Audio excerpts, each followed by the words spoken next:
Zafar Mamajonov bolaligidan Sirdaryo qirg'oqlaridan baliq ovlaydi. Bu hududda uni mohir baliqchi sifatida ko'pchilik taniydi. Baliqchini bugun mavsum bo'lmasa-da, elektr toki va maxsus turlarda baliq ovlaydigan brakonyerlar tashvishga solmoqda. Urchayotgan payti baliq o'ta slabiy bo'ladi. O'zi to'g'ri kelib to'rga ilinib qolaveradi. Hozir kasalga o'xshab yuribdi-da bular.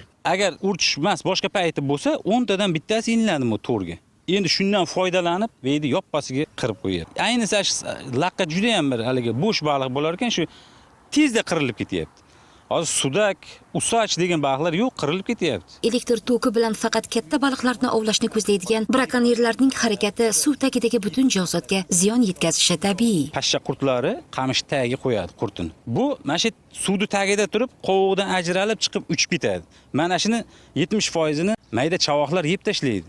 Endi bular hammasi 100% chiqib foliz ekinlari, mana olma daraxtlari qurt tushib ketayotgan sababi shu. Endi aytmoqchiman, mana shu mayda chavoqlarda qishloq xo'jaligiga juda ham katta foydasi bor. Bu bir. Ikkinchidan, qushlar juda ham ko'p bizda O'zbekistonimizda qushlar bor. Baliq bilan oziqlanadi. Hozir to'k solgandan keyin mayda qo'ng'izlarigacha, hasharotlargacha suv tagida hasharot ko'p. Faqat nafaqat baliq, nafaqat baqa bor edi. Bu yerda ko'p narsa bor. Shu hammasi to'k solgandan keyin qiriladi, qo'yadi. Baliqchilar va shu yerdagi mahalliy aholining aytishicha, shu ketishda bo'lsa, qushlar ham baliqlarni sotib olib yeyishga to'g'ri keladi. Ularning aytishicha, brakonyerlarning dastidan hatto qurbaqalar ham vaqillamay qo'ygan. Oldin mahallalarda kech payt bo'ldi, baqalar baqirardi. Hozir umuman baqa ham yo'q. Umuman ovoz ham yo'q.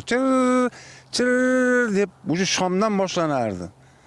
Hammasini to'kka solgandan keyin zaharlanib o'lib ketdi-da. To'k bilan qamash kerak. Asosan o'zi qarmoqqa tashab, halol qarmoqda chiqadi. 5 ta tutami, 10 ta tutami, 100 ta tutami. Hamma yo'qni o'ldirib olib, bechara baqalar ham o'lib ketadi, bola chaqasi ham o'lib ketadi. Brakonyerlar asosan tunda ov qilishadi deb o'ylarsiz. Yo'q, afsuski, ular ko'p va kunduz kuni ham bemalol ov qilmoqda. Bu tasvirlar 3-may kuni olingan. Ular arava bilan balon qayiqda qirg'oqda paydo bo'ldi. Hatto suvga tur ham tashladi. Biz qirg'oqni nargi betiga aylanib o'tgunimizcha, ular balon qayig'i bilan ko'zdan g'oyib bo'lishga ulgurdi. Ko'p va kunduz kuni ham brakonyerlarni topishi unchalik darajada qiyin emas. Hozir biz ularning orqasidan quvib keldik, lekin ular qochishga ulgurdi. Ammo ular tashlagan qarmoq esa mana tortib ko'ramiz. Hatto balig'i ham bor.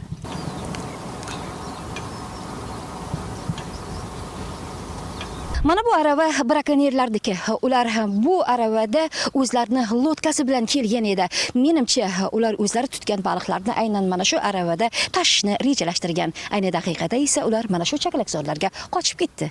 Lotkalari ham bu brakonyerlarda motori ham uncha-munchasi yetkazmaydigan motor. Bitta ketadi yo'q. Hozir maydan hoy desangiz nagi tomonga o'tib ketadi. Siz ko'rayotgan mana bu tasvirlarning barchasi aprel oyida olingan. Brakonyerlar xuddi ularga hech qanaqa taqiq qo'yilmaganidek baliq ovlash bilan band. Yovvoyi tabiat u hali ham xalqning mulkimi yo kimlargadir o'tib ketganmi? Qarmoqchilarga vaqti kelganda ruxsat bo'lmay qolyapti. Urchish paytida ham, urchish payti bo'lmagan paytida ham Ekologiya vazirligiga bitta murojaatim bor, ekologiya vazirligiga. O'sha urchish paytida ham qarmoqqa, ikkitadan qarmoqqa havaskor ovchilarga ruxsat berish kerak. Mana hozir biz mana ko'rib qoldik, mana brakonyerni ko'rib qoldik.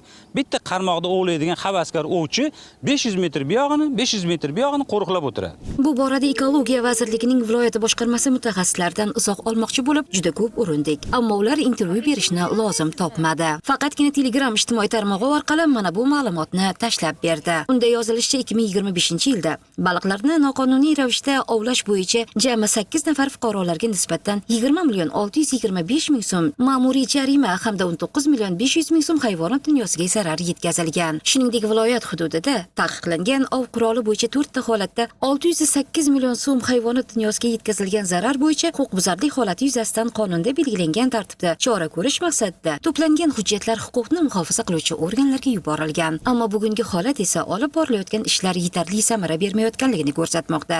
Mana bu Sirdaryo viloyatidagi baliq bozori. Unda Sirdaryodan tutilgan baliqlar bemalol sotilayotganiga guvoh bo'ldik. Bu Arnasoydagi masala ekan. Sirdaryoniki o'zimiz Sirdaryoni. Baliqlar urchayotgan vaqtda brakonyerlarga qarshi qattiq kurashilmas ekan. Yovvoyi tabiatning bir qismi bo'lgan suv osti jonzotlarini asrab qolish juda qiyin. Ruxsora G'afurova, Sirojiddin Hoshimjonov, Hudud informatsion dasturi uchun.